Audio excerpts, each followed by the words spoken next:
Hello and welcome to our exclusive channel, Visual Eye Candy. I am your host,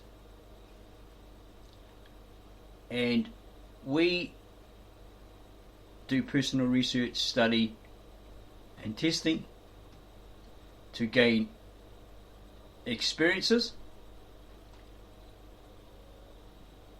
of these so-called or so-claimed pickup artists or pooers and their techniques or methods that they claim really work and deliver exactly what they promise. We have actually found through our personal research, study, testing and experiences, and approaching different women and asking them, what do you think of this? How do you react to this? And they'll flip back their hair and roll their eyes and says, what the hell? Cheesy lines, begging, etc. All those stupid things that don't work. So we then have created videos, uploaded books, PDFs, and so forth, and we also have free offers, free hints, tips, helps, so that you can achieve success in this particular genre.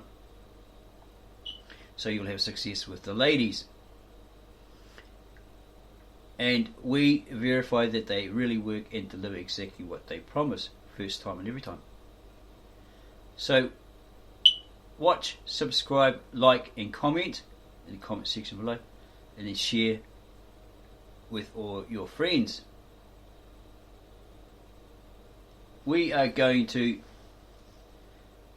review this book, a renowned but very old book, The Greatest Secret in the World by old Mandino.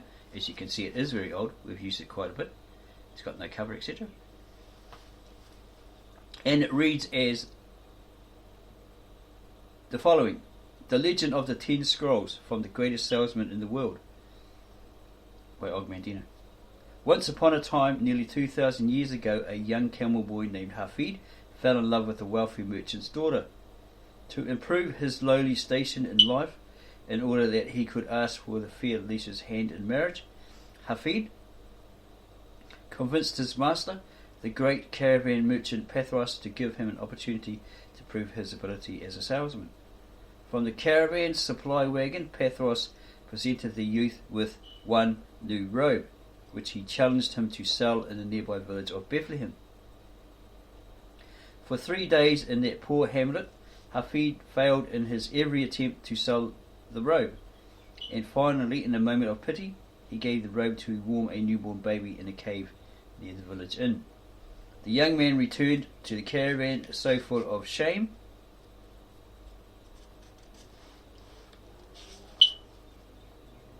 and self-pity with his failure at becoming a salesman that he did not notice the bright star shining above his head, which accompanied him on his return journey from Bethlehem. But Pathros noticed, and the old man interpreted the brightness above as a sign from the gods, a sign he had been awaiting for many years, a sign which would release him from his secret possession of the 10 great scrolls for success, which he had received when he had also been a poor youth. The old merchant, before his death, presented the 10 scrolls to Hafid, who employed their principles to eventually become the wealthiest, the most successful, the greatest salesman in the world. Several decades later, Hafid passed the 10 scrolls on to a very special person. Now you have them in your possession. If you can get hold of this book from an old bookshop, second-hand bookshop, then you will have those scrolls in your hands. And in this book, you will be taught how to read, or through this book you'll be taught how to read them and how to apply their wisdom in your own life, plus how to chart your day-to-day progress with your own success recorder, so that you can achieve lasting wealth, health, happiness, and most important, peace of mind. Chapter 1. Before you and I become involved in the 10 great scrolls for success, let's have a heart-to-heart talk. I'll talk, you listen. The money spent on this book has been wasted. Whether someone who cares for you, who wants you to quote, make it, unquote, big, who perhaps even loves you, gave you the greatest secret in the world, or whether you purchased it yourself, the money has been wasted.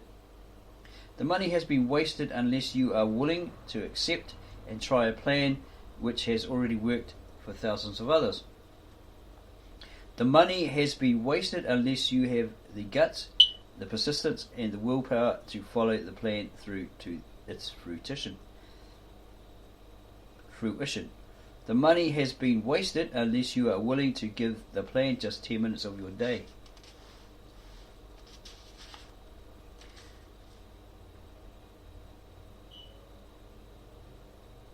Of your work week for 45 weeks.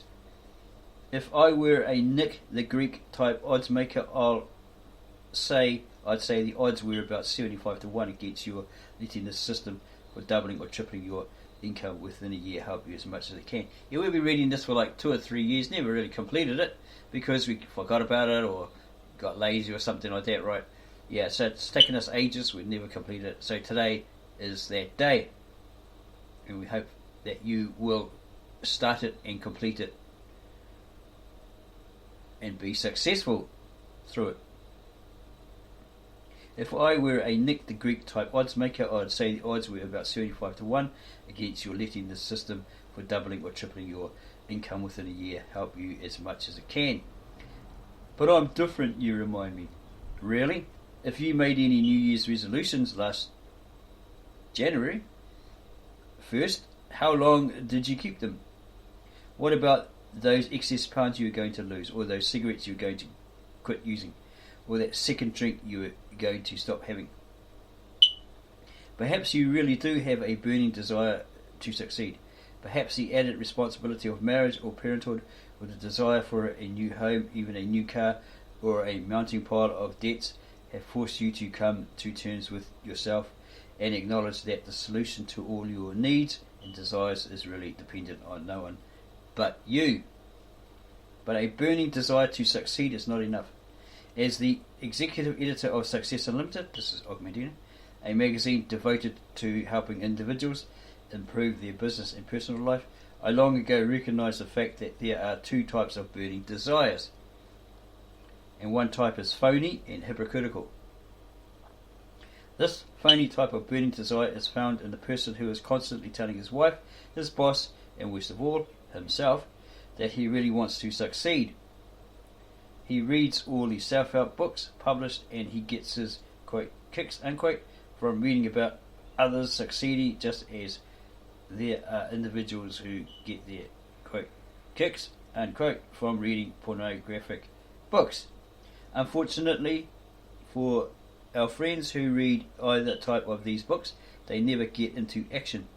They live their lives vicariously through their imagined participation in the lives and activities of others. Tomorrow, to this type of dreamer, will be a great day. Tomorrow never comes. If I have struck a little nerve within you, don't be concerned. Let me wipe that frown from your brow by assuring you that all of us possess some of that phony kind of burning desire. We make promises to others, promises that we know we can't keep in order to get our boss or our wife off our backs, little realizing the harm we are doing to our own personality because we know we're lying. Today is the day you wipe that slate clean. No more phony promises, no more great plans in the evening which vanish when the sun rises, no more kidding yourself. As you move day by day through the simple success program, you will slowly come to realize one important truth.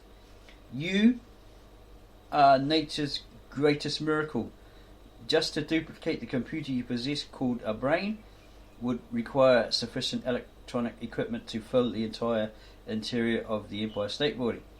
You are rare and unique in the ultimate product of several million years of evolution. Both in mind and body, you are far better equipped than Solomon or Caesar or Plato to make something beautiful and meaningful of your life. You have a greater potential than anyone who has ever lived before you, but you'll never make it. by sitting on your duff or sitting on your ass and telling the world how great you're going to be starting tomorrow. Sooner or later, the friendly bill collector or landlord will shake his head at your promises. Sooner or later, credit runs out. Sooner or later, you put up or shut up.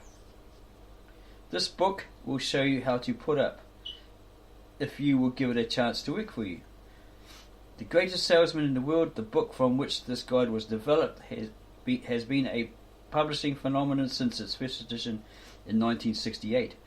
Few books, especially books on salesmanship, ever attained hardcover sales of 250,000 copies, and neither the author nor its publisher desired to imagine that a small volume about a salesman living in the time of Christ would be met with the enthusiastic reception that it has enjoyed. Even more amazing, sales have increased each year since its publication. Executive responsible for the supervision of sales groups throughout the country, the USA probably, quickly recognized the potential impact of the Greatest Salesman in the World as a motivational tool. Soon after its publication, one firm purchased 30,000 copies.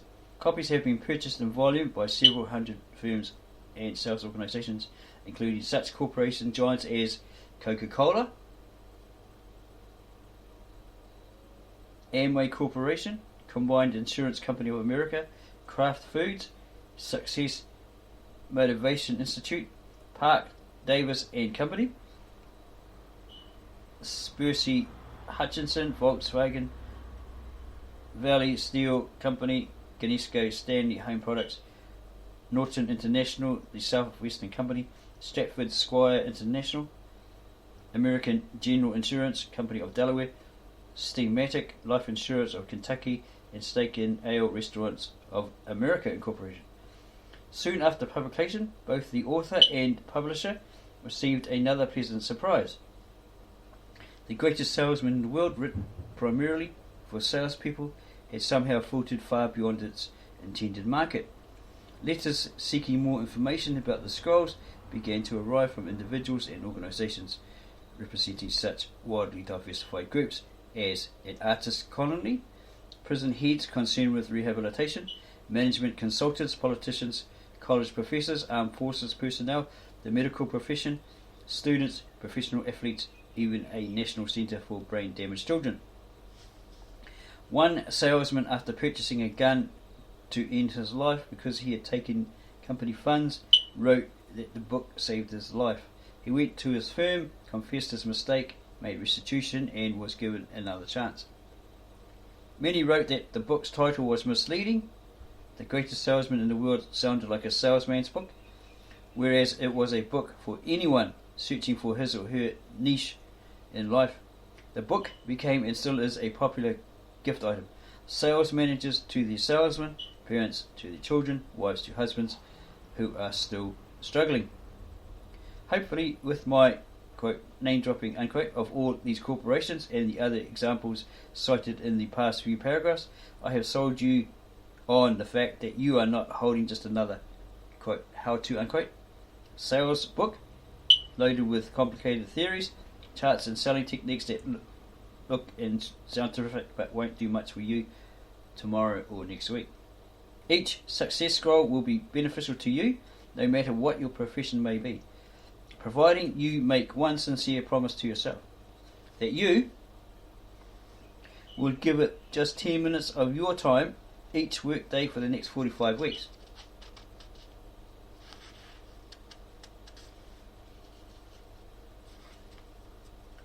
"10 minutes, about the time it takes you to shower each day.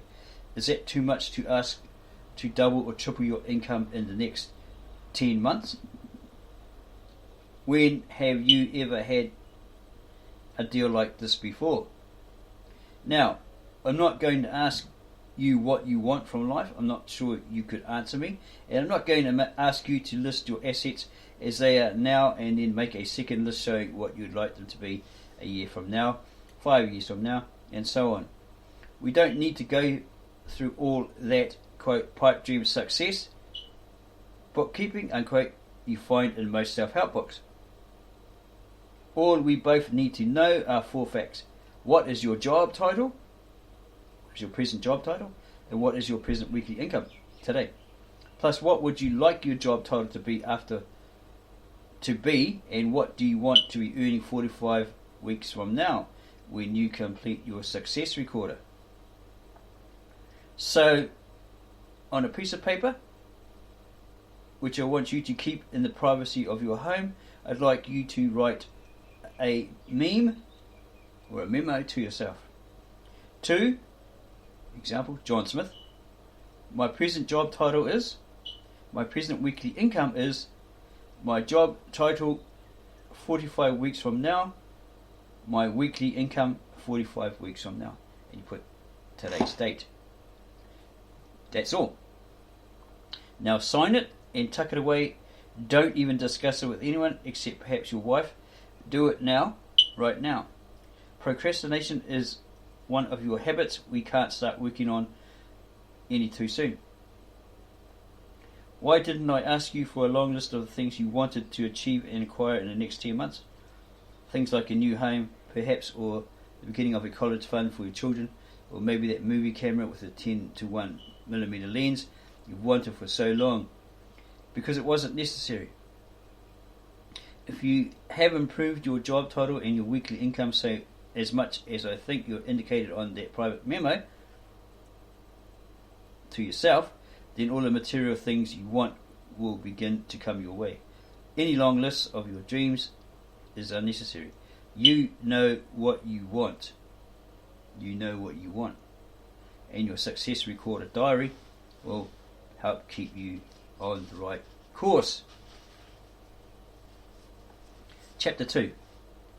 You can begin your success recorder on any Monday during the year, but once you commence, you must not let anything except a serious illness prevent you from following through each day. One exception: if a vacation is on your schedule while you're working on this program, go off and enjoy yourself. Then on your first day back to work, just pick up where you left off. You are about to read the first great scroll for success. This scroll, we're going to hear it. This scroll contains the instructions on how and when you are to read the scrolls that follow. Read the scroll several times during the week and prior to the Monday you begin this program. It gets you motivated, etc. Gets you inspired to read it, to do it, right? Warning, don't let the simplicity of the scroll's instructions turn you off. Simplicity is the keynote of success in any endeavour. Remember, Vince Lombardi and his uncomplicated game plans relying on basic fundamentals and the minimum of plays. I guess he was a famous softball player or softball coach. Remember the letters KISS. Keep it simple, stupid. Or keep it simply simple, if you don't like the idea of being called stupid. You are about to learn how to tangle with the worst enemy you have, your bad habits. The scroll marked 1 contains the secret for getting rid of them. Read slowly, read with a pen or pencil in your hand if you like, and underline ideas which you feel are most meaningful and relevant to you. As you proceed, you will discover that you have company. Me. I'll be with you all the way. Okay, we can read it out to you, the scroll marked 1, but that's just hearing it. It's not actually reading it for yourself, so it sinks into the back of your mind, your subconscious mind, right? So we suggest, if you can find this book, get it online, then buy it. It might be pretty cheap. There's some websites where you can sign up for free and you get to read the book for free. I think there's one at archive.org or Wayback Machine that you can read it in its entirety each day for the next 10 months if you sign up as a free member. But we'll strive to find a PDF of this book and cover it via video, but it's better that you go find this PDF yourself so you can read it each day, 3 times a day, for the next month, and then the rest over the next 10 months. Well, I'll give you a hint of this, what it actually says. The scroll marked 1. Today I begin a new life. Today I shed my old skin, which hath too long suffered the bruises of failure and the wounds of mediocrity. Today I am born anew, and my birthplace is a vineyard where there is fruit for all. Today I will pluck grapes of wisdom from the tallest and fullest vines in the vineyard, for these were planted by the wisest of my profession, who have come before me generation upon generation. Today I will savour the taste of grapes from these vines, and verily I will swallow the seed of success buried in each, and new life will sprout within me. And it has some hint about habits in here. As a child I was slave to my impulses, now I am slave to my habits, as are all grown men. I have surrendered my life, my free will, to the years of accumulated habits, and the past deeds of my life have already marked out a path which threatens to imprison my future. My actions are ruled by appetite, passion, prejudice, greed, love, fear, environment, habit, and the worst of these tyrants is habit. Therefore, if I must be a slave to habit, let me be a slave to good habits. My bad habits must be destroyed, and new furrows prepared for good seed. I will form good habits and become their slave. And how will I accomplish this difficult feat? Through these scrolls it will be done. For each scroll contains a principle which will drive a bad habit from my life and replace it with one which will bring me closer to success. For it is another of nature's laws that only a habit can subdue another habit. Okay. So if you like this video, subscribe to our channel, add a like, add your comments in the comment section below, and then share with all your friends.